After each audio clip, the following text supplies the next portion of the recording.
పద్యం అంటే ఏంటి? మనం చదువుకున్నాం చిన్నప్పుడు, ఉపకారికులు ఉపకారం విపరీతము కాదు సేయ వివరింపంగా అపకారికులు ఉపకారం నిబమండక చేయువాడే నేర్పరి సుమతి అని మాట్లాడతాం. అంటే ఉపకారికి ఉపకారం చేయడమే కాదు, అపకారం చేసేవాడు కూడా ఉపకారమే చేయడమే. అంటే మన పాపన్న స్ట్రాటజీ ఇది. జనరల్గా అపకారికుడు ఉపకారం చేయడమే నిబమెన్నక, అంటే ఎలాంటి తప్పు లేకుండా చేసేవాడే నేర్పరి అని మాట్లాడతాం. ఇది పద్యం. అట్లాగే కవిత్వం, పద్యంలోకి కవిత్వం కూడా పద్యంలోకే వస్తుంది.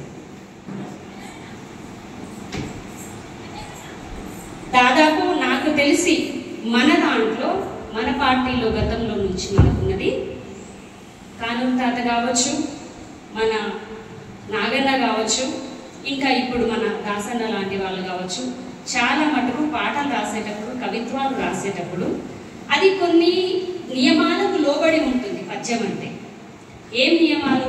ఛందస్సు, అలంకారాలు అనే వాటికి లోబడి ఉంటుంది. అది కొంచెం మనకు దాని లోపలికి పోతే మనకి ఏమీ అర్థం కాదు.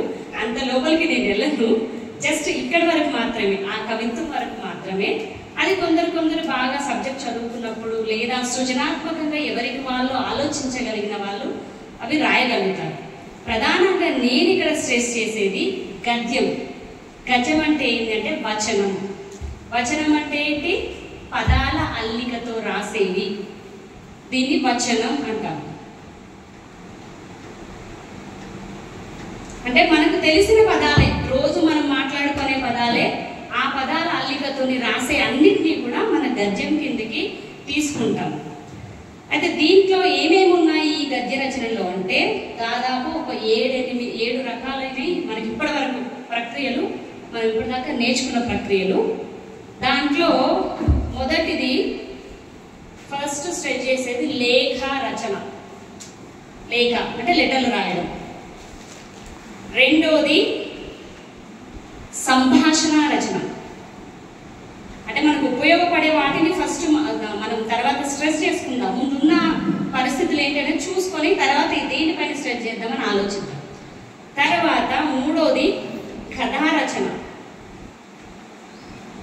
నాలుగోది వచ్చేసి జీవిత చరిత్రలు.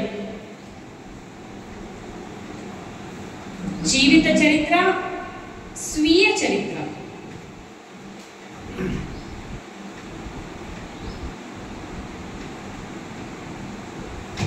ఓకే.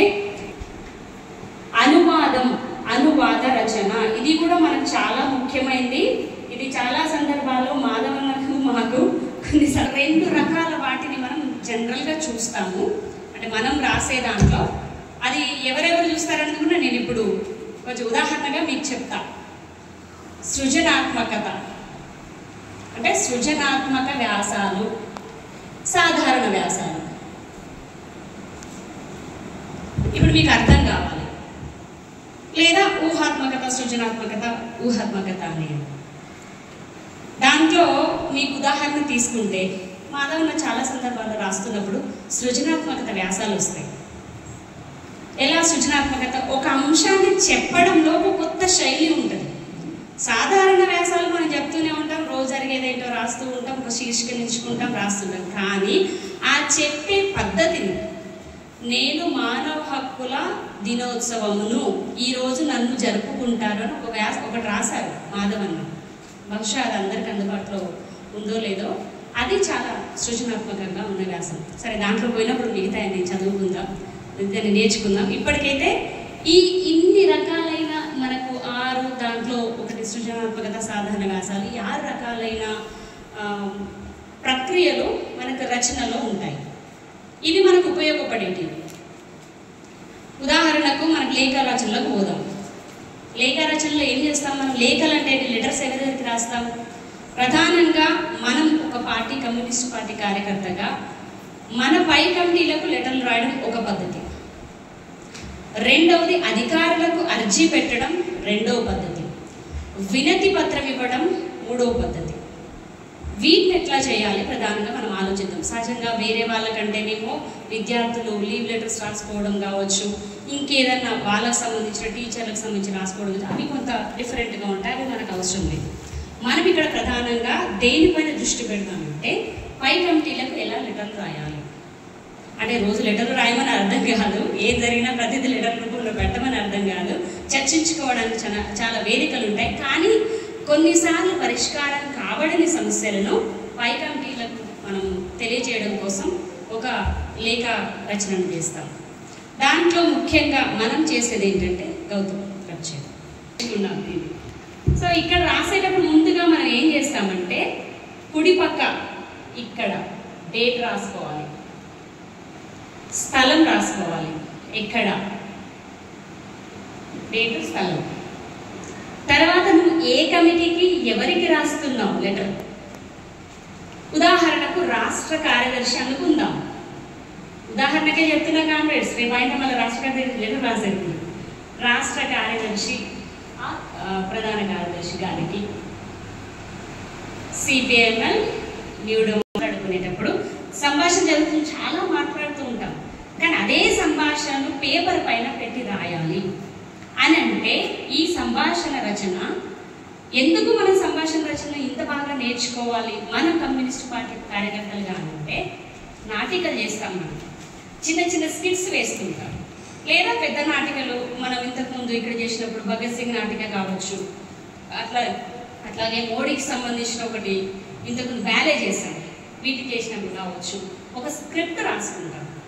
ఆ స్క్రిప్ట్ ఏముంటుంది, ముందు ఏ పాత్ర మాట్లాడుతుంది, తర్వాత ఏ పాత్ర మాట్లాడుతుంది, ముందు ఎవరు ప్రవేశం అనేది మొదలవుతుంది, తర్వాత సీన్ ఏమవుతుంది, ఇవన్నీ మనకు తెలియాలి. దానికోసం మనం సంభాషణ రచనను మాత్రం ఖచ్చితంగా నేర్చుకోవాల్సిన అవసరం అయితే ఉంది. సంభాషణ రచన చేయాలంటే ముందుగా మనకు కావాల్సింది ఆ సబ్జెక్ట్ పైన అవగాహన ఉండాలి. ఇక్కడ ఏదో సత్తక్క మాట్లాడింది, ఇంకొకరు మాట్లాడిండ్రు అనే దాన్ని ఈ సంభాషణ రచనలో పాత్రధారులకు అందరికీ సమానమైన ఇంపార్టెన్స్ అంటే వాళ్ళకి సమానమైన అవకాశాలు ఇవ్వాలి. సంభాషణ రచనలో ఏం చేస్తాం? సంభాషణ రచనలో నాకు తెలిసి మన భగత్ సింగ్ పాత్రధారి నాటికలో భగత్ సింగ్ ఉంటాడు, రాజగురు, సుఖదేవ్ ముగ్గురు ఉంటారు. దాంట్లో ఎక్కువ డైలాగ్స్ వచ్చేది భగత్ సింగ్కి. భగత్ సింగ్ గురించి మనం రాస్తాం. ఆ తర్వాత ఏమొస్తుంది? జడ్జి పాత్రధారి భగత్ సింగ్ మధ్య చాలాసేపు చర్చ జరుగుతుంటుంది.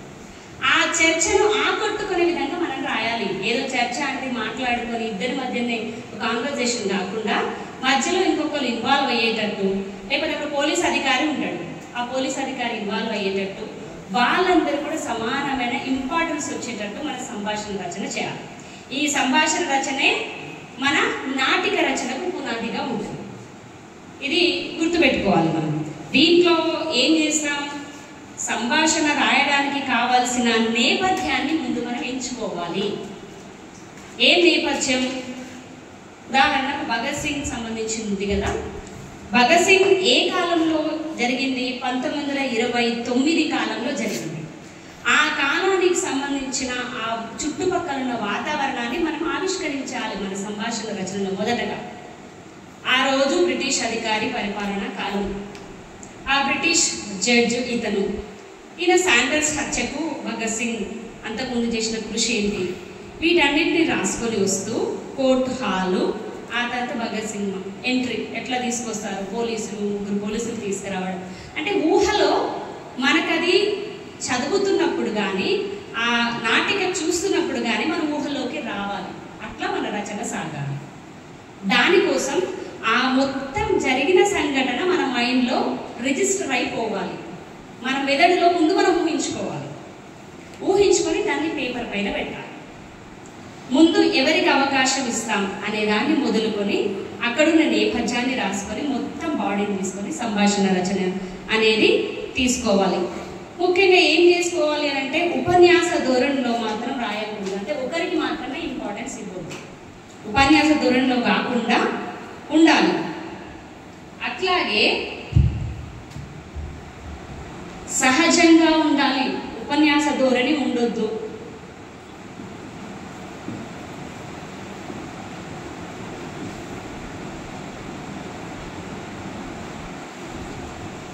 సహజ సిద్ధంగా ఉండాలి మన భాష.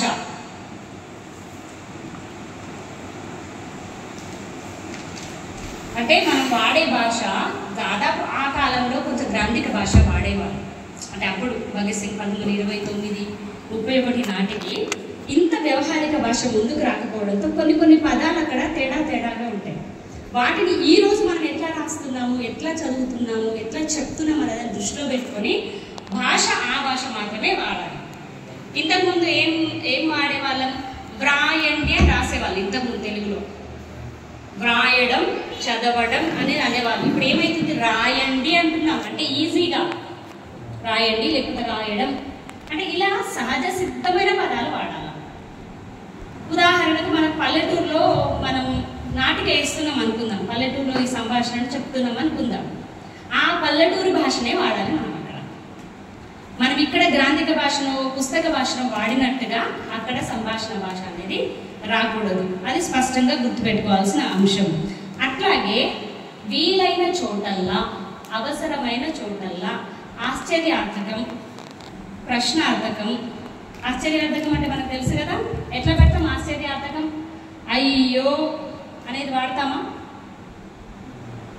ఆశ్చర్యార్థకం అయ్యో అనేది. లేకపోతే ఎలా, అయ్యో ఎలా, ఏమైంది, ఇట్లా అన్నప్పుడు క్వశ్చన్ మార్క్. ఖచ్చితంగా ఇవి వాడాలి. సంభాషణలో ఇవి వాడకపోతే దానికి పూర్తిగా న్యాయం చేసిన వాళ్ళని కాదు. ఇవి ఖచ్చితంగా వాడాల్సిన అంశం. ఆగ్రహం, కోపంతో ఊగిపోతాం చూడు, ఇట్లా ఫుల్ స్టాప్ పెట్టేసి దాని కింద ఒక కామన్ పెట్టడం, అట్లా ఆ కోపాన్ని మనం వ్యక్తం చేసినట్టుగా చూపించాలి. అంటే ఇప్పుడు మనకి ఏమొచ్చినాయి, ఫోన్లలో అన్ని స్మైలీస్ సింబల్స్ వచ్చేసినాయి. కోపం వస్తే ఆ కోపంకి సంబంధించిన సింబల్స్ పెట్టడం, నవ్వు వస్తే నవ్వుకు సంబంధించిన సింబల్స్ పెట్టడం. ఒకప్పుడు సాహిత్య ప్రక్రియలో ఇవి లేవు. అయితే కేవలం ఫోన్లో వాడినప్పుడు మాత్రం మనం ఇవి యూజ్ చేయగలుగుతాం, కోపం వచ్చిన ఆ సింబల్స్ కానీ పేపర్ మీద రాసేటప్పుడు వాటిని వాడలేము కదా. ఖచ్చితంగా సాహిత్యంలో ఉన్న వాటిని మనం వాడుకోవాల్సి వస్తుంది. అందుకని వాటిని మాత్రమే తగిన సందర్భంలో తగిన విధంగా మనం వాటిని వాడుకోవాలి. అట్లాగే చదివే వ్యక్తికి ఉత్సాహం కలిగించాలి. అబ్బా ఏదో నీరసం, చెప్పింది కదా, చెప్తూనే ఉన్నారు కదా, లేదా రాస్తూనే ఉన్నారు కదా, చదువుతూనే ఉన్నాం కదా, ఇలా కాకుండా నెక్స్ట్ ఏం జరుగుతుంది, తర్వాత ఏం మాట్లాడతారు, తర్వాత ఏ పాత్ర వస్తుంది, తర్వాత పాత్రకి ఏం జరుగుతుంది, ఈ ఒక ఇంట్రెస్ట్ కలిగించే విధంగా మన రచన ఉండాలి. ఆ తర్వాత ముగింపు. ముఖ్యంగా మనం ఈ సంభాషణకు శీర్షిక ఎంచుకునే టైంలోనే మనం ముగింపును ముందుగానే డిసైడ్ చేసుకుంటాం. ఏదైనా సంభాషణ చేసినప్పుడు ఏం చేస్తాం, భగత్ సింగ్ నాటికలో చివరికి భగత్ సింగ్ ఏమవుతాడు, ఉరికంబాన్ని ఎక్కుతాడు. అదొక బాధాకరమైన ముగింపు. ఆ బాధాకరమైన ముగింపుకు తగ్గట్టే మన మ్యూజిక్ కానీ మనకు సంబంధించిన అన్ని చుట్టుపక్కల ఉన్నాయని కూడా మనం డిసైడ్ చేసుకుంటాం. కాబట్టి ముందే ముగింపు డిసైడ్ చేసుకుంటాం. కాబట్టి ఆ ముగింపును అనుసరించుకొని మనం శీర్షికను అనేది కూడా ఈ సంభాషణకి ఎంచుకోవాలి. ఇది సంభాషణలకు సంబంధించిన పద్ధతి. ఇది చాలా తక్కువ మంది, నాకు తెలిసి అరుణోదయ సాంస్కృతిక సమాఖ్య, దాంతో కొంచెం లింకప్ అయి ఉన్న వాళ్ళు, కొంత రచన ప్రక్రియలో ఇంట్రెస్ట్ ఉన్న వాళ్ళు వాడుకోవడానికి తగినది సంభాషణ రచన. ఇక నెక్స్ట్ వచ్చేసి అందరికీ చాలా ఇష్టమైన రచన ఇంకోటి ఏంటి, కథా రచన. అందుకే చిన్నగా తక్కువ పదాలతో, తక్కువ సెంటెన్సెస్తో మన కథలు రాసుకోవాలి. కథా రచన అనేది నెక్స్ట్ ప్రక్రియ. ఏం చేస్తాం, ఒకప్పుడు మేము చిన్నప్పుడు చదువుకున్నప్పుడు కాకి కథ ఉండేది. ఏం చేసేవాళ్ళు, అనగనగా ఒక చెట్టు మీద కాకి ఉంది, దాహం వేసింది, నీళ్లు దొరకలేదు, వెతుకుతూ కుండ ఉంది, ఆ కుండలో కింద వైపు నీళ్లు ఉన్నాయి. ఏం చేయాలి, ఆ నీళ్లు తాగాలి. ఒక్కొక్క గులకరాయి తెచ్చేసింది, ఒక్కొక్క గులకరాయి. ఇట్లా 10 సార్లు సంభాషణ రాకపోతే ఎవరికి ఇంట్రెస్ట్ ఉండదు. గులకరాలు తెచ్చి నీళ్లు పైకి వచ్చేటట్టు చేసింది అని ఒక 2 పదాలతో రాసేయచ్చు కథ. పైకి వచ్చింది, నీళ్లు తాగింది, కాకి సంతోషంగా వెళ్ళిపోయింది. ఇది ఒక కథ. ఈ కథను కాకి వచ్చి కుండలో రాయలేసింది, నీళ్ళు ఆగిపోయింది అంటే ఏమి ఇంట్రెస్ట్ ఉండదు. కానీ ఆ కాకికి ఒక పేరు పెట్టి చూడండి, ఆ కాకి ఎక్కడి నుంచి వచ్చింది, ఫలానా చెట్టు మీద ఉంది అని చెప్పేసి వర్ణించి చూడండి, ఎంత బాగుంటుందో. ఆ నీళ్లు ఆ కుండలో కిందకి ఎందుకున్నాయి, అది ఎండాకాలమా, వానాకాలమా, చలికాలమా, అది వివరించి చూడండి. అంటే ఆ కాలాన్ని వివరించినట్టు ఉంటుంది, ఆ కాకి చేస్తున్న శ్రమను గుర్తించినట్టు ఉంటుంది. దాన్ని జనాలకు ఇందులో అసలు ఏంటి నీతి అంటే ఉపాయము. ఈ పాఠానికి పేరు ఉపాయము, ఈ కథకి పేరు. ఉపాయం ఉంటే ఎంతటి అపాయాన్నైనా మనం ఎదిరించి ముందుకెళ్ళొచ్చు. కాబట్టి ఆ ఉపాయం అనే పాఠాన్ని చెప్పడానికి ఒక 2 వస్తువులను ఎంచుకొని, 2 ప్రధాన పాత్రలను ఎంచుకొని ఆ కథ చెప్పిన విధానం ఏదైతే ఉందో అది సృజనాత్మకంగా మనం ఆలోచించి అటువైపుగా మన కథలు అల్లుకుంటూ పోవాలి. ఉదాహరణకు మన సంఘం నుండే చూద్దాం. మేము ఒక స్కిట్ వేసాం వరంగల్ మహాసభల్లో. ఫస్ట్ నేను వెళ్ళిన PDSU రాష్ట్ర క్లాసులోకి వెళ్ళాను. అమ్మాయిల క్లాసులు వరంగల్లో జరిగాయి. మాకు చిన్న ఒక సన్నివేశం ఇచ్చారు. ఆ సన్నివేశాన్ని మేము అక్కడ ప్రదర్శించి చూపాలి. దానికోసం ఒక కథ అనుకోవాలి. ఏం లేదు, దానికోసం అమ్మాయిలుగా మనం ఏం చేయాలి? దీనికోసం ఏం చేశారు, ఒక కాలేజీని క్రియేట్ చేశారు. ఫస్ట్ అమ్మాయిలు చదువుకుంటున్నారు, చదువుకోవడానికి వెళ్తారు. పలానా సరిత, సౌందర్య, ఇంకొక అమ్మాయి మన భారతి, ముగ్గురు కాలేజీకి రోజు చదువుకోవడానికి వెళ్తున్నారు. వెళ్తూ ఆ బస్ స్టాప్ లో నిలబడ్డారు. ఆ బస్ స్టాప్ లో నిలబడి బస్సు కోసం ఎదురు చూస్తున్నారు. అందులో ఒక రౌడీ గ్యాంగ్ వచ్చింది, లేదా ఈ టీజింగ్ చేసే ఒక పోకిరీల గ్యాంగ్ వచ్చింది. ఈ అమ్మాయిలను చూసి కన్నుకొట్టడం, వాళ్ళను ఈ టీజింగ్ చేయడం మొదలు పెడతారు. అందులో ఒక అమ్మాయి సంఘంతో పరిచయం అయింది, PDSU లాంటి సంఘంతో. ధైర్యంగా నిలబడింది, ఎదిరించింది, కొట్లాడింది, కొట్టింది, వాళ్ళని పారదోలింది. ఇది చిన్నది. పుట్టిగా బస్ స్టాప్ క్రియేట్ చేసి ముగ్గురు అమ్మాయిలు వచ్చి మంచి కొట్టిపోతే ఏముండదు అక్కడ. అది ఏ కాలేజు, ఆ కాలేజీలో వాళ్ళు ఏం చదువుతున్నారు, వాళ్ళు చదువుతున్నప్పుడు PDSU సంఘం ఎట్లా పరిచయం అయింది, ఆ సంఘం పరిచయం అవ్వడం వల్ల అమ్మాయి ఎట్లా ధైర్యంగా మారింది, దాని తర్వాత ఈ టీజింగ్ని ఎదుర్కోవడం కోసం ఆ అమ్మాయి ఉపయోగించిన పద్ధతులు ఏంటి, ఆమె కరాటే నేర్చుకుందా, కుంఫు నేర్చుకుందా, లేకపోతే ఇంకేదైనా కొత్త పద్ధతులు నేర్చుకుందా, దాని ద్వారా అమ్మాయి తనని తను కాపాడుకుందా అనే దాన్ని మనం వివరించి రాయగలిగితే అది ఒక కథ అవుతుంది. మేము చిన్నగా స్కిట్ చేసి వదిలేసింది. ఒక బస్ స్టాప్, ముగ్గురు అమ్మాయిలు రావడం, ఆ అమ్మాయిని వేధించడానికి రావడం, వాళ్ళు కొట్టడం, పంపడం. కానీ దాన్ని ఒక కథగా మారిస్తే ఏమవుతుంది, కాలేజ్ వస్తుంది. కాలేజ్లో రాజకీయ వాతావరణం కూడా వస్తుంది. విద్యార్థి సంఘాలు ఎన్ని ఉన్నాయి, అందులో వీళ్ళు పనిచేస్తున్న సంఘం ఏంటి, వీళ్ళ సంఘాల్లో పనిచేస్తున్న ఆ లీడర్కు ప్రత్యేకత ఏంటి, ఇవన్నీ అక్కడ ఒక కథలాగా మారడానికి అవకాశం ఉంది. తర్వాత మేము దాన్ని కథలాగా రాద్దాం అనుకున్నాము, కానీ ఆ రోజున్న పరిస్థితుల్లో కథ రాయలేకపోయాము. కానీ ఇది కథగా రాస్తే ఎలా ఉంటుంది అనే దాన్ని కూడా మనం ఆలోచించుకోవాలి. అంటే చిన్న ఇన్సిడెంటే ఒక కథకి కారణం కావచ్చు. మనం డైరెక్ట్గా ఇట్లా జరిగింది అని చెప్తే ఎవరు నమ్మకపోవచ్చు, కానీ దాన్ని ఒక కథలాగా మలిచి చెప్తే ఎక్కువ మందికి రీచ్ అయ్యే అవకాశం ఉంటుంది. ముఖ్యంగా యూత్కి, చిన్నపిల్లలకి ఈ కథలు అనేవి బాగా ఉపయోగపడతాయి. కాబట్టి దాన్ని మనం ఒక ప్రక్రియగా ఎంచుకోవచ్చు. దానికి సృజనాత్మక శక్తి కావాలి, విషయం పైన పూర్తి అవగాహన ఉండాలి, శీర్షికను చాలా జాగ్రత్తగా, అంటే హెడ్డింగ్ను చాలా జాగ్రత్తగా నిర్ణయించుకోవాలి. ఆ హెడ్డింగ్ నిర్ణయించుకున్న తర్వాత పాత్రధారులను కూడా నిర్ణయించుకోవాలి, వాతావరణాన్ని కూడా నిర్ణయించుకోవాలి. ఇవి చాలా చక్కగా నిర్ణయించుకున్నప్పుడు మన కథా రచన అనేది చాలా ఈజీగా అవుతుంది. ఇది చాలా సహజమైన ప్రక్రియ. దీన్ని మనం వాడుకోవడానికి అవకాశం. ముఖ్యంగా ఎవరి కోసం వాడుకోవచ్చు అంటే యూత్కి, చిన్నపిల్లలకి దగ్గరికి పోవడానికి ఇది ఉపయోగపడుతుంది. ఇది కథా రచనకు సంబంధించి. ఇక నెక్స్ట్ మన రెగ్యులర్గా మనం వాడుకునే దాంట్లోకి వద్దాం. దానికంటే ముందు జీవిత రచన, జీవిత చరిత్ర, స్వీయ చరిత్ర. ఇది మన దాంట్లో నాకు తెలిసి జీవిత చరిత్రలు చాలా తక్కువ, కానీ వీటికి ఇంపార్టెన్స్ ఉందని అయితే నేను భావిస్తున్నా. ఇక నుంచైనా మనం దీనిపైన దృష్టి పెట్టాలనే నా ప్రగాఢమైన నా ఆలోచన. ఎందుకంటే ఎవరెవరి రచనలో చదువుతాం, ఎవరెవరి గురించో తెలుసుకుంటాం. పలానా గాంధీ తాత ఇంత చేసినని స్వీయ చరిత్రను చదువుతాం, పలానా అబ్దుల్ కలాం గారు ఇంత చేసినని స్వీయ చరిత్రను చదువుతాం. జీవిత చరిత్ర, ఇందులో జీవిత చరిత్రలో జీవిత చరిత్ర అంటే ఏంటంటే పక్కన వ్యక్తి, ఒక వ్యక్తి గురించి రాసేది జీవిత చరిత్ర. వేరే వ్యక్తి, ఇప్పుడు నా గురించి నా పక్కనున్న గౌతమ్ నా చరిత్ర రాసింది అనుకోండి, నా జీవిత చరిత్ర రాస్తే నా జీవిత చరిత్ర అవుతుంది, అది గౌతమ్ చేత రాయబడి. లేదు, నేనే నా జీవిత చరిత్రను రాసుకుంటే అది స్వీయ చరిత్ర అవుతుంది. మనకి మనమే, అంటే అట్లా కూడా రాసుకోవచ్చు, తప్పేం లేదు. అది నలుగురికి ఇన్స్పిరేషన్గా ఉంది అనుకున్నప్పుడు మన చరిత్ర కూడా మనం రాసుకోవచ్చు.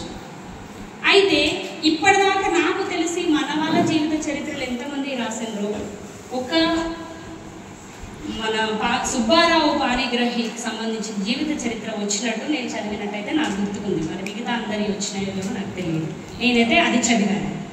ఇప్పటికైనా మనం మన జిల్లాలో కానీ రాష్ట్ర వ్యాప్తంగా కానీ ఉన్న వాళ్ళ జీవిత చరిత్రలు ఖచ్చితంగా పుస్తక రూపంలోకి తీసుకురావాలి. దానికోసం ఏం చేయాలి, జీవిత చరిత్ర రాయాలంటే ఏం చేయాలి, అది ఒక పరిశోధనలాగా కొనసాగాలి. జీవిత చరిత్ర రాసేటప్పుడు మొట్టమొదటగా మనం ఆ వ్యక్తి గురించి పరిశోధన చేయాలి. అంటే ఆయన ఈ సంవత్సరంలో పుట్టిండు, ఈ సంవత్సరంలో చనిపోయిండు, ఇది కార్యక్రమం, ఇది కాదు కావాల్సింది. పుట్టుక నేపథ్యం ఏంటి, ఎలాంటి సందర్భంలో తన పుట్టుక జరిగింది, ఎలాంటి రాజకీయ వాతావరణం ఉంది ఆ రోజు, దాన్ని వివరించగలగాలి. ఆ రాజకీయ ఆ వాతావరణము తనని ఎట్లా ఇన్స్పైర్ చేసింది, ఈ సంఘంలోకి రావడానికో ఈ సంఘంలో పనిచేయడానికో ఎట్లా ఇన్స్పైర్ చేసింది అనే అంశాన్ని చాలా ప్రగాఢంగా తీసుకోవాలి. ఆ తర్వాత తన కుటుంబంలో తను ఎంత మేరకు ఆ ప్రభావాన్ని కలిగింపజేశాడు, తన కుటుంబాన్ని ఎంత మేరకు ఈ ప్రజా ఉద్యమం వైపో లేకపోతే ప్రజల వైపో తీసుకురాగలిగారనే దాన్ని చాలా పరిశోధనాత్మకంగా జరగాలి. అది నేను ముత్యం సార్తో మాట్లాడినప్పుడు తను చెప్పింది ఏంటంటే, చుట్టాలను, బంధువులను, తనతో పాటు పనిచేసిన వాళ్ళందరినీ మాట్లాడుతూ రికార్డ్ చేసుకున్నాడు ఆయన. ఆ రికార్డ్ చేసుకున్న చరిత్రను తీసుకొని తన ఓన్ వర్డ్స్లో తను సొంతంగా ఊహించుకొని ఆరోగ్యకరించుకొని జీవిత చరిత్రను రాశాడు. చరిత్రను రాసే పద్ధతి పరిశోధన జరగడం అంటే ప్రతి అంశాన్ని ఖచ్చితంగా దృష్టిలోకి తీసుకోవాలి. చదువుకున్న పాఠశాలలో ఉన్న రాజకీయ వాతావరణం, చదువుకున్న కళాశాల అక్కడున్న రాజకీయ వాతావరణం, పెళ్లి చేసుకున్న పద్ధతులు, ఆ పెళ్లి చేసుకున్న పద్ధతుల్లో తన భాగస్వామి పైన చేసిన ఇంపాక్ట్, ఆమె మీద ఎలాంటి ప్రభావం కలిగజేశారనేది, అది పిల్లల మీద ఎట్లాంటి ప్రభావం కలిగజేసింది, అది సమాజానికి ఎట్లా ఉపయోగపడింది, ఈ అంశాలన్నీ తీసుకొని చివరికి తన మరణం ఎంతమందిని ఇన్స్పైర్ చేసింది. ఉదాహరణకు మన లింగన్న మరణం ప్రజలందరినీ ఒక దగ్గరకు తీసుకొచ్చి తను ఎట్లయితే పోలీసులకు వ్యతిరేకంగా పోరాటం చేయడానికి వాళ్ళందరూ ముందుకు వచ్చారో అంతటి ప్రభావం కలగజేసేంత ఆ వ్యక్తుల జీవిత చరిత్రలు ఈరోజు మనం బయటకు తీసుకురావాల్సిన అవసరం ఉంది. ఆ వైపుగా మన దృష్టి పెట్టాలి. ముఖ్యంగా మాధవన్న ఈ మధ్య కాలంలో రాసిన ఒక రచన నన్ను చాలా ఈ నిమిషం పైన ప్రభావితం చేసింది. నిజంగా మాకు చాలా విషయం తెలియదు. ఇందూరు గాయాలు చదివిన తర్వాత ఇంతటి కృషి జరిగిందే, ఆ కృషి ఇప్పటిదాకా మాకు తెలియదు, మా తరానికి తెలియదు ఆ కృషి. మొదటిసారి ఇందూరు గాయాల ద్వారా జీవిత చరిత్రలు కూడా బయటకు రావాలి. స్వీయ చరిత్రలు కూడా అందరికీ, ఇక్కడ ఉన్న కామ్రేడ్స్ అందరికీ నా నుంచి ఒక టీచర్ గానా లేకపోతే సహచరులుగానా ఒక సలహా ఏంటంటే, మనం ప్రతిరోజు చేస్తున్న కార్యక్రమము ఖచ్చితంగా నోట్ అవ్వాలి, ఎక్కడో చోట రాయబడాలి. అది డైరీలో రాసుకుంటామా లేకపోతే సంక్షిప్తంలో పుస్తకంలో రాసుకుంటామా, ఎక్కడో చోట సంక్షిప్తం అయితే రచనగా మారితే అది భవిష్యత్ తరాలకు ఉపయోగపడుతుంది, అదే స్వీయ రచనగా మారుతుంది. అటువైపుగా మన ఆలోచనలు పోవాలనేది కూడా ఈ సందర్భంగా నాకు వచ్చిన అవకాశాన్ని వాడుకొని. తర్వాత వచ్చేసి అత్యంత ముఖ్యమైనది మరొక ప్రక్రియ అనువాదం. ఏం చేయాలి? మళ్ళీ నేను మొదట ఎవరు ఏంటన్నా రచన, ఈ అనువాద రచన చేయాలంటే మొదటగా కావాల్సింది ఏ భాష నుంచి ఇంకో భాషలోకి తర్జుమా చేసిన 2 భాషల మీద పట్టుండాలి అనువాద రచనకు. అది 2 భాషలైతే 2 భాషలు, 3 భాషలైతే 3 భాషలు, ఏదైనా ఆ భాషలపై మనకు పట్టు ఉండాలి. అందుకోసం ఏం చేయాలి? ఆ భాషను చదవాలి మనం ఫస్ట్. ఆ భాషలో వచ్చిన వ్యాసాలు కానీ, ఆ భాషలో వస్తున్న యూట్యూబ్ లెక్చర్స్ కానీ, ఈ కాలంలో చాలా చాలా మెటీరియల్ మనకు అందుబాటులో ఉంది. యూట్యూబ్లో నీకు ఏ లాంగ్వేజ్లో కావాలన్నా ఆ లాంగ్వేజ్ సంబంధించిన యూట్యూబ్ లెక్చర్స్ మనకు వస్తున్నాయి. అవి చదవాలి. కేవలం మన భాషకు మనం పరిమితమైతే సరిపోదు. భారతదేశంలో 18 రకాలైన భాషలు ఉన్నాయి. గుర్తించిన భాషలు 18 రకాలు. ఆ 18 రకాల భాషల్లో కనీసం మనకు 5 భాషలలో పట్టున్నాం. అప్పుడు మనం ఈ భారతదేశాన్ని మనం ఏం బయలుదేరాం, అందరం భారతదేశాన్ని విముక్తి చేద్దాం, సమాజాన్ని సాధిద్దామని బయలుదేరాం. కాబట్టి కనీసం 5 భాషల్లోనైనా మనకు పట్టుండాలి. అంటే మాట్లాడడం మనకి మాత్రమే కాదు, దాదాపు ఇక్కడ తెలిసిన అందరికీ నాకు తెలిసి హిందీ వచ్చు, తెలుగు వచ్చు, మరాఠీ వచ్చు, కన్నడి వచ్చు, ఇవన్నీ మాట్లాడగలుగుతారు. కానీ రాయడం అది చాలా చాలా ముఖ్యమైనది. మన దగ్గర అనువాదకులు ప్రస్తుతానికి మనకున్నది మాధవరావు గారు. ఆ తర్వాత అంతో ఇంతో కొంత ఇంగ్లీష్ నుంచి తెలుగులోకి చేయగలుగుతున్నాను నేను, తెలుగు నుంచి ఇంగ్లీష్లోకి చేయగలను. హిందీ కొంచెం కష్టం అవుతుంది. ఆ హిందీ చేయగలిగిన వాళ్ళు కూడా మనకు కావాలి. దీనికోసం అనువాదకులకు కావాల్సింది, అనువాదం చేసేటప్పుడు రచయిత గుర్తుపెట్టుకోవాల్సింది 2 భాషలపై పట్టుండాలి, 2 భాషల పద సంపద తెలిసి ఉండాలి. అట్లాగే మన సబ్జెక్టుకు సంబంధించిన టెక్నికల్ వర్డ్స్ అంటారు, సాంకేతిక పదాలు అని అంటాం మనం. సాంకేతిక పదాలు అంటే కొన్ని అట్లా మాత్రమే వాడగలుగుతాం, ఇంకో దాంట్లో దాన్ని మార్చి చెప్పలేమిగా. అది కేవలం ఆ సబ్జెక్టుకు మాత్రమే సంబంధించింది. ఫర్ ఎగ్జాంపుల్ ఇంపీరియలిజం అని ఉంటుంది ఇంగ్లీష్లో, తెలుగులో సామ్రాజ్యవాదం అంటారు. అది తప్ప ఇంకో పదం మనం వాడలేము. అది ఒకవేళ ట్రాన్స్లేట్ చేసే వ్యక్తికి, అనువాదం చేసే వ్యక్తికి ఇంపీరియలిజం అంటే తెలుగులో సామ్రాజ్యవాదం అనే ఆ సాంకేతిక పదం తెలియకపోతే ఏం చేయలేము, దాన్ని ఉన్నట్టు రాయలేము, అది కష్టమైపోతుంది. కాబట్టి ఈ సాంకేతిక పదాలు ఖచ్చితంగా తెలిసి ఉండాలి. బూర్జువాయిష్ అని అంటాము, అంటే బూర్జువాలు అని అంటాము. దానికి ఇప్పటిదాకా తెలుగులో పదం రాస్తే కూడా ఎవరికి అర్థం కాదు. ఇది టెక్నికల్ పదమే, దాన్ని బూర్జువా అనే రాస్తాం మనం, దానికి పదానికి మనకు అర్థం తెలుస్తుంది కదా. ఇలాంటి టెక్నికల్ పదాలు ఇవి ఆ సబ్జెక్టుకు మాత్రమే పరిమితం. ఎకనామిక్స్లో లాభము, అర్థశాస్త్రం, సూక్ష్మ అర్థశాస్త్రం, స్థూల అర్థశాస్త్రం ఇవి తెలియకపోతే వాటిని తర్జుమా చేయడం కష్టమవుతుంది. మ్యాక్రో ఎకనామిక్స్, మైక్రో ఎకనామిక్స్ ఇంగ్లీష్లో, మ్యాక్రో అంటేనేమో స్థూల, మైక్రో అంటేనేమో సూక్ష్మ, ఇవి టెక్నికల్ పదాలు. ఇవి తప్ప ఇంకో పదం మనం దానికి వాడలేము. ఈ పదాలు ఖచ్చితంగా తెలిసి ఉండాలి అనువాదకులకు. అప్పుడు మాత్రమే మనం అనువాద రచన చేయడానికి అవకాశం ఉంటుంది. అట్లాగే దీంట్లో అనువాదంలో 2 రకాలు ఉంటాయి. ఒకటేమో స్వేచ్ఛానువాదం, ఇంకోటేమో ప్రత్యక్షానువాదం. స్వేచ్ఛానువాదం, ప్రత్యక్షం. సహజంగా మనం మన సంఘానికి సంబంధించి, అంటే కమ్యూనిస్టు ఆర్గనైజేషన్ సంబంధించి తర్జుమా చేసేటప్పుడు లెటర్లు తర్జుమా చేస్తున్నా కానీ, లేకపోతే ఏదైనా ఆర్టికల్ తర్జుమా చేస్తున్నప్పుడు కానీ భావాన్ని అర్థం చేసుకొని దాన్ని మనం తెలుగులో ట్రాన్స్లేట్ చేస్తాం. అది స్వేచ్ఛానువాదం కిందికి వస్తుంది. స్వేచ్ఛగా అందులో ఉన్న పదాలను అర్థం చేసుకొని, ఆ అర్థం చేసుకున్న పదాలను మనం తెలుగులో రాస్తాం. ఇది స్వేచ్ఛానువాదం. ప్రత్యక్షానువాదం అంటే ఉన్న పదాలకు అర్థాలు వెతికి ఉన్నది ఉన్నట్టే రాయడం. ఏదైతే ఇంగ్లీష్లో రాయబడిందో దాన్ని తెలుగులో ప్రత్యక్షంగా ఎక్కడ ఏ పదం ఉందో, అంటే కర్త కర్మక్రియ మారుతాయి అనుకోండి. ఇంగ్లీష్లో సబ్జెక్టు, వర్బు, ఆబ్జెక్టు, కర్త కర్మక్రియ వాటి స్థానాలు మారుతాయి. కానీ తెలుగులోకి వచ్చేసరికి కర్త కర్మక్రియ ఒకదాని వెనుక ఒకటి ఖచ్చితంగా రావాల్సిందే.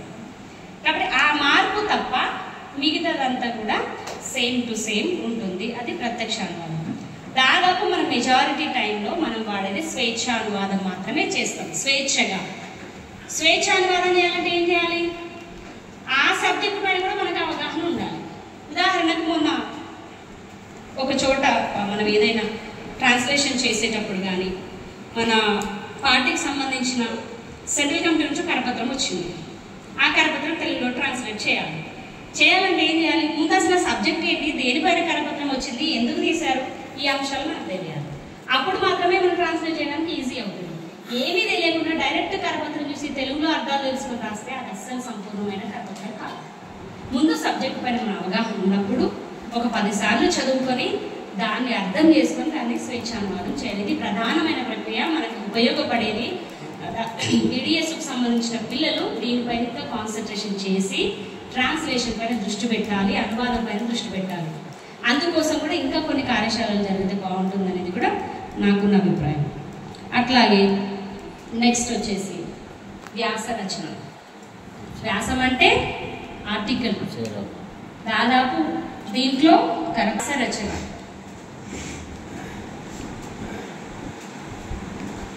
దీంట్లోనే చెప్పాను ఇంతకుముందు 2 రకాలు, సృజనాత్మకత, సాధారణ. దాదాపు అందరం సాధారణంగా రాస్తూ ఉంటాం. మనందరికీ, నాకు ఇక్కడ తెలిసి ఇక్కడ ఉన్న వాళ్ళందరికీ వచ్చు, వ్యాసం రాయడం రాదని కాదు. కానీ ఇంకా సృజనాత్మకంగా ఎట్లా రాయాలని మనం నేర్చుకోవాలి. సృజనాత్మకంగా అంటే ఊహాజనితం కలపడంతో పాటు నిజాలను దానికి జోడించగలగడం, కొత్త పద్ధతిలో విషయాన్ని చెప్పడం. ఆ కొత్త పద్ధతిలో విషయాన్ని చెప్పేటప్పుడు ఎట్లా చెప్తున్నాం అనేది కూడా మనం చాలా కీన్గా అబ్జర్వ్ చేస్తూ చెప్పాల్సిన అవసరం అయితే ఉంది. సరే, సృజనాత్మకత అంటే ఏంటి? వాళ్ళకి ఏముందబ్బా, సరితే ఉంది, పిహెచ్డి చదువుకున్న, థీసిస్ రాసింది, చెప్పగలుగుతుంది, రాయగలుగుతుంది, లేదా మాధవన్న లాంటి భూమన్న లాంటి ఏళ్ళ తరబడి వాళ్ళకి ఎక్స్పీరియన్స్ ఉంది, లేదా వాళ్ళకు ముందు నుంచే అంతటి నాలెడ్జ్ ఉంది, అంత తెలివి ఉంది, కాబట్టి వాళ్ళకి వస్తుందని సహజంగా అందరు ఫీల్ అయ్యేది. కానీ ప్రతి మనిషిలో సృజనాత్మకత ఉంటుంది. ప్రతి మనిషిలో కూడా, ప్రతి అంశంలో కూడా సృజనాత్మకత ఉంటుంది. మనం దాన్ని వాడుకోవట్లేదు.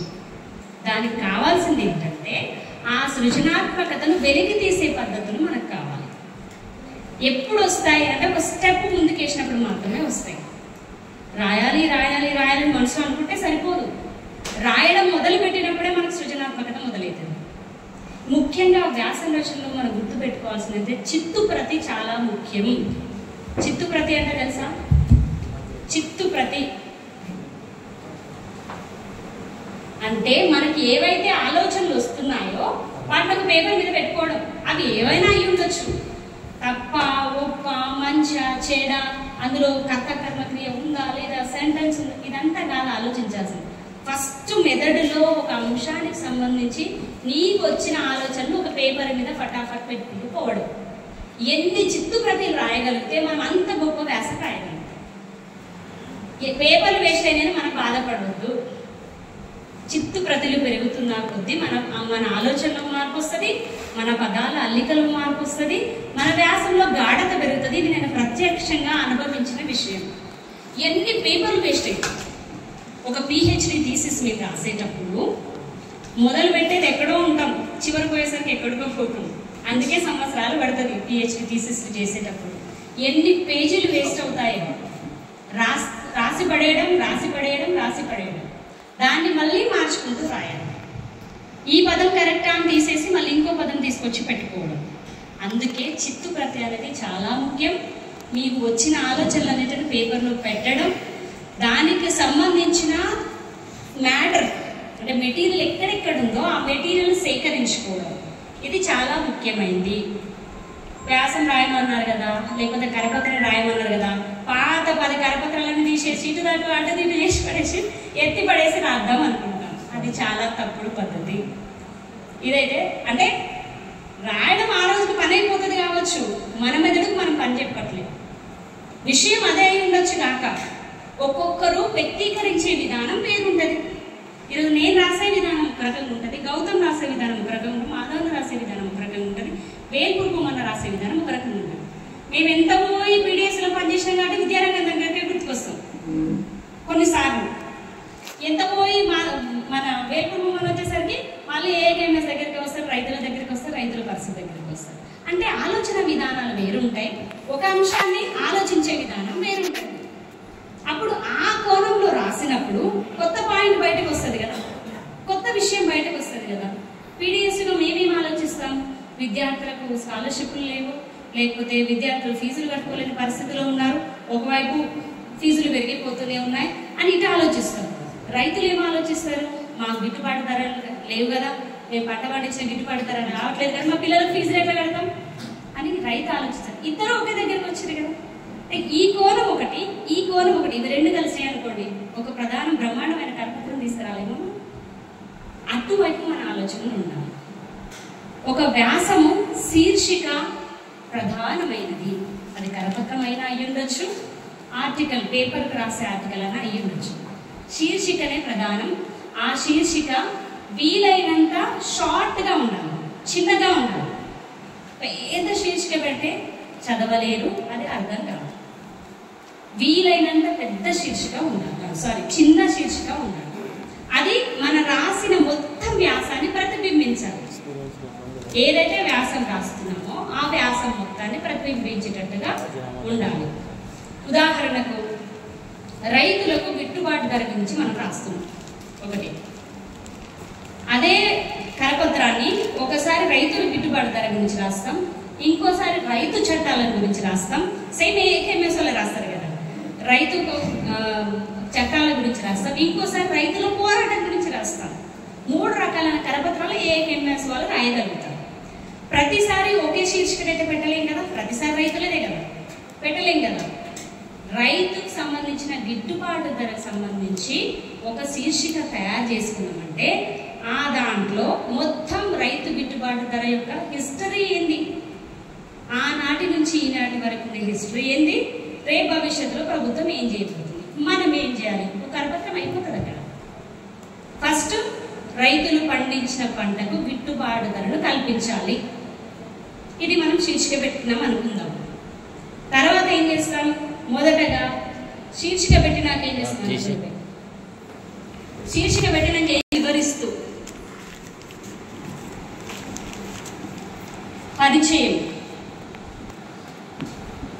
పరిచయం, రెండోది బాడీ, ముగింపు. ఈ 3 భాగాలు ఉంటాయి ప్రతి వ్యాసంలో కూడా. అది వ్యాసం అయి ఉండొచ్చు, కరపత్రం దాదాపు ఒకే రకంగా చేస్తాం. కరపత్రాల్లోనైతే మన డిమాండ్స్ వ్యక్తీకరిస్తాము, వ్యాసంలోనేమో విషయాన్ని ముగింపుకు తీసుకొస్తాం. ఇది రెండింటికి సంబంధించిన భేదం. ఇప్పుడు ఏం చేస్తాం, ఈ శీర్షిక ఏదైతే, శీర్షిక అంటే హెడ్డింగ్ ఏదైతే ఉందో ఈ హెడ్డింగ్ను వివరిస్తూ, ఇది రాసిన దాన్ని వివరిస్తూ పరిచయాన్ని మొదలు పెడతాం. అది కూడా క్లుప్తంగా చిన్నగా వివరించాలి. పెద్ద పెద్ద పదాలతోని పెద్ద పెద్ద సెంటెన్సులు రాయకూడదు. చిన్న సెంటెన్స్తో చిన్న పదాలతో చాలా క్లుప్తంగా చాలా వివరించాలి. అక్కడితో సగం వ్యాసం అయిపోతుంది. మీరు ఎప్పుడన్నా గమనించండి, శీర్షికను మీరు వివరించడంతోనే సగం వ్యాసం మీ మైండ్లోకి వచ్చేస్తుంది.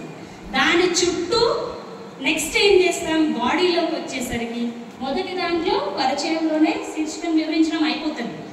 నెక్స్ట్ బాడీలోకి వచ్చేసరికి ఏం చేస్తాం, గత చరిత్ర, గతంలో రైతులకు సంబంధించి మినిమం సపోర్టింగ్ ప్రైస్ ఏ గవర్నమెంట్ తీసుకొచ్చింది, ఎప్పుడు తీసుకొచ్చింది, ఎంత తీసుకొచ్చింది, అది నెక్స్ట్ ఎటువైపు పోతుంది, ఈ ప్రభుత్వం ఏం మాట ఇచ్చింది, గత ప్రభుత్వం ఏం మాట ఇచ్చింది, ఇవన్నీ వివరిస్తూ నెక్స్ట్ బాడీ కొనసాగుతుంది.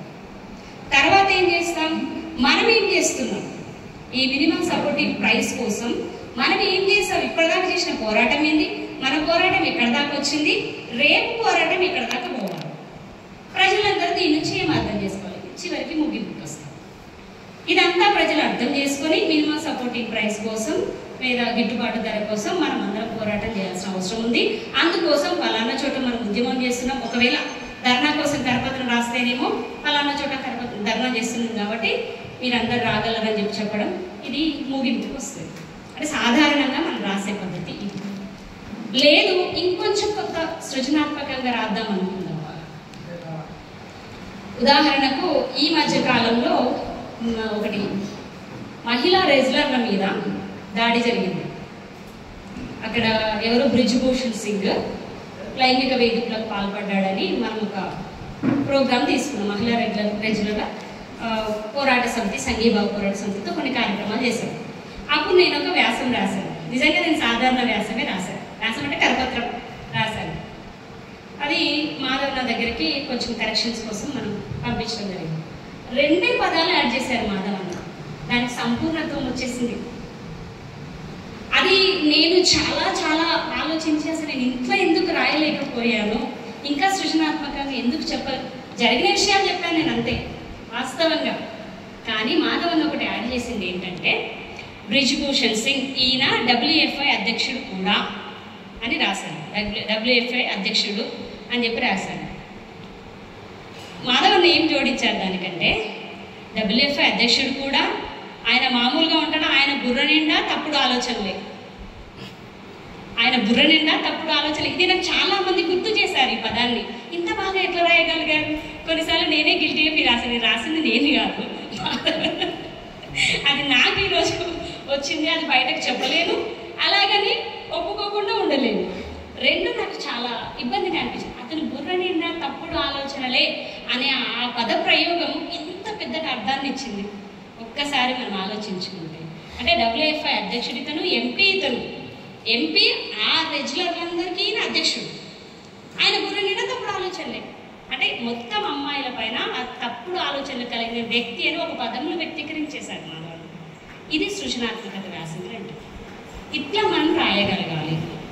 ఇట్లా రాయగలిగినప్పుడు ఎక్కువ మందికి చాలా ఈజీగా చదవడానికి వాళ్ళు PDSC వాళ్ళు కూడా తీసుకొని వాళ్ళ తిరుగుబాటు దాంట్లో వేసుకున్నారు. తర్వాత మాతృక పత్రికలో కూడా వచ్చినట్టుంది ఆ వ్యాసం. చాలామందిని చదివించింది, చాలామంది ఫోన్ చేసి అభినందించారు.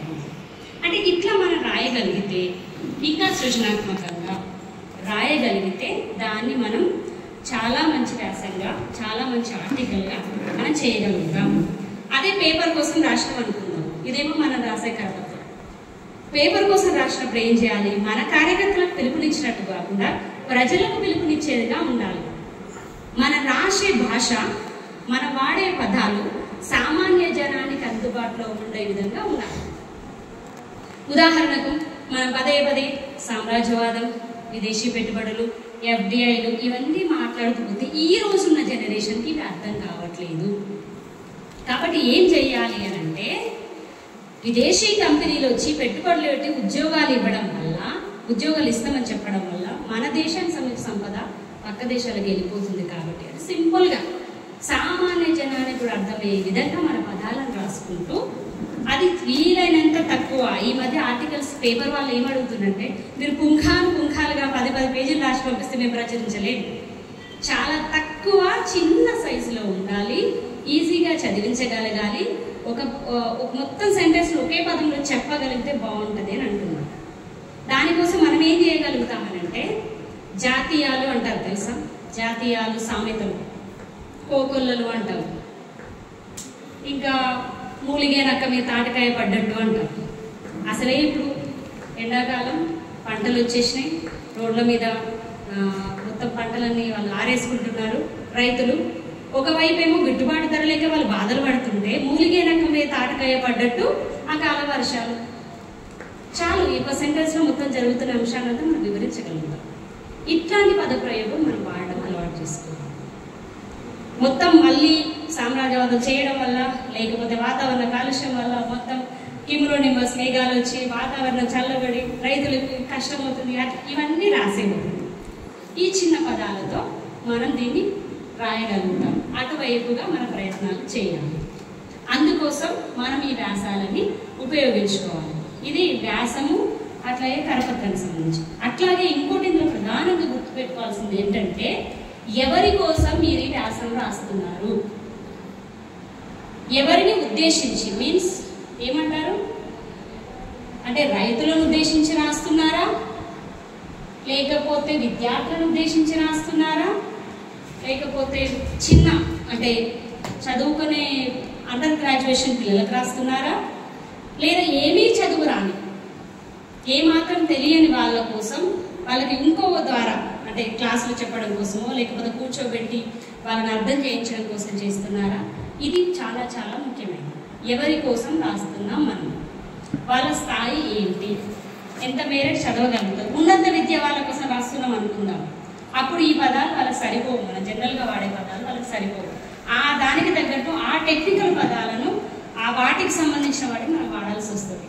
ఉదాహరణకు వాట్సాప్లో పంపించాలి మనం, వాట్సాప్లలో ఇప్పుడు వచ్చిన కొత్త ట్రెండ్, వాట్సాప్లలో ఫేస్బుక్లలో పంపించాలి. మొత్తం కరపత్రం చేస్తే చదవరు వాళ్ళు. ఇదే అంశాలను షార్ట్గా చేసి ప్రధాన అంశాలను 10 అంశాలను క్రోడీకరించుకొని వాట్సాప్లలో మనం పంపించగలిగితే ఈజీగా వాళ్ళను చేరగలుగుతాం. అందుకే మన టార్గెట్ ఆడియన్స్ ఎవరు, ఇది నిర్ణయించుకోవాలి ముందు. ఎవరి కోసం మనం వ్యాసం రాస్తున్నాం, లేకపోతే ఎవరి కోసం ఒక రైటప్, చిన్న రైటప్ అయినా చాలు, ఎవరి కోసం రాస్తున్నాం, ఇవి రెండు. ఇవి గుర్తుపెట్టుకున్న తర్వాత మనం రైటప్ అనేది స్టార్ట్ చేయాలి. ఆ తర్వాత చివరికి వచ్చేసి దీంట్లో ఇది చాలా ప్రధానం, మనకు ఉపయోగపడేది. ఇక నాకు ఇచ్చిన టైం దాదాపు ముగిసింది అనుకుంటున్నా, కాకపోతే ఒక్క అంశాన్ని వివరించి నేను ముగిస్తాను. పత్రికల కోసం న్యూస్ ఆర్టికల్ మనం పంపాలి. అంటే మనం చేసే ప్రోగ్రామ్, ఏదో ఒక ప్రోగ్రామ్ చేశాం, పత్రికకు పంపాలి. పత్రికకి ఎట్లా రాయాలి? ఇది ఉదాహరణకి ఇక్కడ ఫలానా టీచర్ సరిత వచ్చి ఫలానా సబ్జెక్టు వివరించారు, అయిపోతుందా ఇట్లా పంపిస్తే? అట్లా ఉండవు. పత్రికా రచన అనేది మామూలు రచన కంటే భిన్నమైనది. ఆ భిన్నంగా ఏంటి అనేది మనం అర్థం చేసుకోవాల్సిన అవసరం ఉంది. శీర్షిక అనేది వీలైనంత చిన్నగా ఉండాలి అనేది మనం ఇంతకుముందు చెప్పుకున్నదే. శీర్షిక అనేది ప్రధానం. ఈ శీర్షికను నిర్ణయించుకోవడం కూడా ఒక పద్ధతి ఉంది. అది ఆర్టికల్కైనా, లేకపోతే కథకైనా, సంభాషణ రచనకైనా, లేకపోతే మనం పంపించే న్యూస్ ఆర్టికల్కైనా శీర్షిక అనేది చాలా ప్రధానమైంది, చాలా చిన్నగా ఉండాలి. అందులో ఏముండాలి అంటే ఒక ప్రధాన సంఘటనను బేస్ చేసుకొని మన శీర్షిక ఉండాలి. ప్రధాన సంఘటన, లేకపోతే ఒక వ్యక్తి మాట్లాడిన మాటలు కావచ్చు, అదొక శీర్షిక లాగా ఉండాలి. లేదు, ఉదాహరణ కథ అనుకో, ముగింపు ఏంటి అనే దాన్ని బట్టి శీర్షిక పెట్టుకోవాలి. ఉదాహరణకు నీతి చెప్పదలుచుకున్నారు, ఒక కథలో ఒక నీతి ఆ నీతి ఏంటనేది శీర్షికలో పెట్టుకోవచ్చు. అది మన కరపత్రాలకు సంబంధించి వస్తే మనం ఏ అంశం పైన, ఏ డిమాండ్ పైన కరపత్రం రాస్తున్నాం అనే దాన్ని శీర్షిక పెట్టుకోవాలి. ఇక్కడ వచ్చేసి న్యూస్కి పంపే ఆర్టికల్కి వచ్చేసి శీర్షిక అనేది ఒక వ్యక్తి మాట్లాడిన మాట తీసుకోవచ్చు, లేకపోతే ప్రధానమైన సంఘటన తీసుకోవచ్చు. ఉదాహరణకు ఒక చోట యాక్సిడెంట్ జరిగింది, నిజామాబాద్లో కులాం చౌరస్తాలో దారుణమైన యాక్సిడెంట్ అని ఇస్తాడు, అంతే శీర్షిక. ఎవరు, ఏంటి, ఎట్లా జరిగింది మనకు టెన్షన్ ఉంటుంది. ఇక్కడ యాక్సిడెంట్ జరిగింది, ఎవరికి జరిగింది, ఎట్లా జరిగింది, ఏమైంది, ఎవరైనా చనిపోయారా, బతికారా, ఇద్దరు మృతి అంటాడు, లేకపోతే ఒకరు మృతి అంటాడు. అది చాలా షార్ట్ శీర్షిక. మనని క్యూరియాసిటీ, మనలో ఉత్సుకతను కలిగిస్తుంది, తెలుసుకోవాలని ఇంట్రెస్ట్ క్రియేట్ చేస్తుంది. అది శీర్షికను నిర్ణయించుకోవాలి. ఈ శీర్షిక తర్వాత ఫస్ట్ పారాగ్రాఫ్ ఉంటుంది. దీన్ని ఇన్వర్టెడ్ పిరమిడ్ స్టైల్ అంటారు మా దాంట్లో. జర్నలిస్ట్ భాషలో ఇన్వర్టెడ్ పిరమిడ్ స్టైల్ అంటే పిరమిడ్ను ఉల్టా చేయాలి. అంటే ప్రధానమైనది ఇక్కడ వచ్చేయాలి. ప్రధానమైన న్యూస్ ఏదైతే ఉందో ఫస్ట్ పారాగ్రాఫ్ వచ్చేయాలి. దానికి దీనికి లింకప్ చేస్తూ బాడీ ఉండాలి. తర్వాత ఏం జరిగింది అనేది ముగింపు ఉండాలి. ఇది జర్నలిస్టిక్ భాష. జర్నలిస్టిక్ దాంట్లో చేస్తాం. ఏం చేస్తాం? శీర్షికలో యాక్సిడెంట్ అన్నారు కదా, ఎక్కడ యాక్సిడెంట్ అయింది, ఎందుకు, ఎప్పుడు, ఎక్కడ, ఎలా, ఈ 5 ప్రశ్నలకు సమాధానమే ఒక న్యూస్ ఆర్టికల్. 4 Ws 1 H అంటారు మా దాంట్లో. 4 Ws 1 H అంటే 1 H అంటే ఏంటి? హౌ, ఎట్లా జరిగింది. Ws అంటే వాట్, వేర్, వెన్, వై. ఇవి 4. వీటిని వివరిస్తూ సాగేదే ఒక న్యూస్, ప్రధానమైన న్యూస్. 4 Ws 1 H. ఎందుకు, ఎప్పుడు, ఎక్కడ, ఎలా, ఆ జరిగిన దాన్ని వివరిస్తే అదొక న్యూస్ ఆర్టికల్. అది ఇన్వర్టెడ్ పిరమిడ్ స్టైల్ అంటేనే ఫస్ట్ ప్రధాన భాగం రావాలి. ఫలానా చోట నిజామాబాద్లో యాక్సిడెంట్ జరిగింది, ఫలానా వాళ్ళు వెళ్తూ ఉంటే ఇక్కడ జరిగింది అనేది ఫస్ట్ దాంట్లో వచ్చేస్తుంది. నెక్స్ట్ వచ్చేసి ఈ గ్రామానికి చెందిన ఫలానా వ్యక్తి పేరు, ఫలానా గ్రామానికి చెందిన వ్యక్తి పేరు, వీళ్ళు ఎదురెదురుగా వస్తుంటే ఢీకొన్నారు, ఆ ఢీకొనడం వల్ల ఒకరికి గాయాలయ్యాయి, మరొకరు మృతి చెందారు. ఎస్ఐ ఘటనా స్థలాన్ని చేరుకున్నారు, పంచనామా నిర్వహించారు, బాడీని పోస్ట్ మార్టం తరలించడం జరిగింది. ఇందులో ఎస్ఐ కానిస్టేబుల్ సంవాళ్ళు ఉన్నారని చెప్పి రాస్తారు. ఇది మొత్తం న్యూస్ ఆర్టికల్ అయితే. ఇది యాక్సిడెంట్ సంబంధించిన ఉదాహరణగా చెప్పాను. మనం ఏం చేయాలి? మనం ఒక ఉద్యమకారులుగా ఉద్యమం సంబంధించిన వార్తలు పంపించేటప్పుడు మనం ఏం చేయాలి? ఉదాహరణకు ఒక వక్త మాట్లాడుతున్నారు, ఒక ప్రోగ్రామ్ జరుగుతుంది, ఇది ఒక ధర్నా జరుగుతుంది అనుకుంది. ధర్నాకు ఒక రకంగా ఉంటుంది మనం రాసే న్యూస్, అట్లాగే సదస్సుకు ఒక రకంగా ఉంటుంది న్యూస్ మనం పంపేది. అంటే స్ట్రక్చర్ సేమే, కానీ పంపే న్యూస్లో మార్పు ఉండాలి, తేడా ఉండాలి. ధర్నా అనుకోండి ఒక ప్రధాన వక్త మాట్లాడేది మాత్రమే రాస్తాం. సదస్సు అనుకోండి, సదస్సు ఒక్కరితో కాదు కదా, నలుగురు వక్తలు ఉంటారు. నలుగురు వక్తలకి సమప్రాధాన్యం ఇస్తూ రాయాలి. ఆ సమప్రాధాన్యం ఇస్తూ రాసి అన్ని రకాల వ్యక్తులను ఇన్వాల్వ్ చేసేటట్టుగా మనం ఆ ధర్నాకు సంబంధించిన న్యూస్ ఐటమ్ పంపించాల్సి వస్తుంది. ముఖ్యంగా మనం అంటే వాడేటప్పుడు పంపించినప్పుడు న్యూస్ నాకు ప్రధానంగా ఒకసారి ఆకర్షించిన ఒక అంశం ఏంటంటే, తెలంగాణ ఉద్యమం జరుగుతున్నప్పుడు తెలంగాణ యూనివర్సిటీకి ఉస్మానియా యూనివర్సిటీ నుంచి పాదయాత్ర వచ్చింది. మమ్మల్ని అక్కడ మాట్లాడమని స్పీకర్స్గా పిలిస్తే అనుకోకుండా వాడాల్సి వచ్చింది ఒక పదాన్ని, ఒక సెంటెన్స్ను మనం వాడాలి. ఏంటి? తెల్లవాడు నాడు నిన్ను భగత్ సింగ్ అన్నాడు, నల్లవాడు నేడు నిన్ను నక్సలైట్ అన్నాడు, ఎల్లవారు రేపు నిన్ను వేగు చుక్క అంటారు అనే దాంతో నేను స్పీచ్ స్టార్ట్ చేశాను. నెక్స్ట్ డే పేపర్లో, ప్రతి పేపర్లో కూడా ఎల్లవారు రేపు నిన్ను వేగు చుక్క అంటారు అనేది వచ్చింది. అంటే ఒక ప్రధాన భాగం తీసుకున్నారు అక్కడ, అంటే అట్రాక్టివ్. మొత్తం జనాలకి ఏమైపోతారు, వేగు చుక్క అని ఎందుకంటారు, అసలు ఎవరన్నారు, ఇది ఎందుకు వచ్చింది, ఈ క్యూరియాసిటీ జనాలు క్రియేట్ చేసి ఆ తర్వాత వాళ్ళు రాసిన దాంట్లో ఇట్లా పలానా పాదయాత్ర వచ్చింది, ఈ సందర్భంగా ఒక వక్త మాట్లాడుతూ అనే అంశాన్ని, మళ్ళీ మన పేరు అదేం తీయలేదు అక్కడ, ఇలా మాట్లాడుతూ అని మాత్రం రాశారు. అంటే వాళ్ళు వాడుకుంటారు దాన్ని. అట్లా మనం ఏం చేయాలంటే, మన వక్త మాట్లాడుతున్నప్పుడు ఒక ప్రధానమైన అంశం ఒకటి వస్తుంది, ఒక ప్రధాన నినాదం అయ్యి ఉండొచ్చు గాక, లేక ఒక పాట అయ్యి ఉండొచ్చు గాక, దాంట్లో ఆ హెడ్డింగ్ మనం తీసుకోవాలి. ఉదాహరణకు ఒక డిమాండ్ చేస్తాం మనం, ఈ దేశంలో నిజాయితీ పరులని ఎన్నుకోవాలి అనేది ఎలక్షన్లో మనం పిలుపునిచ్చినాం. ఇండియా కూటమి అభ్యర్థులను లేదా ఫాసిస్టు ప్రభుత్వాన్ని ఓడగొట్టండి, ఈ అంశాన్ని తీసుకున్నాం. మనం మాట్లాడేదంతా వేరుంటుంది అక్కడ, కానీ ఫాసిస్టు ప్రభుత్వాన్ని ఓడగొట్టాలని ఒక చిన్న పదంలోనే మొత్తం మనం ఏం చేస్తున్నాం అనేది వచ్చేస్తుంది.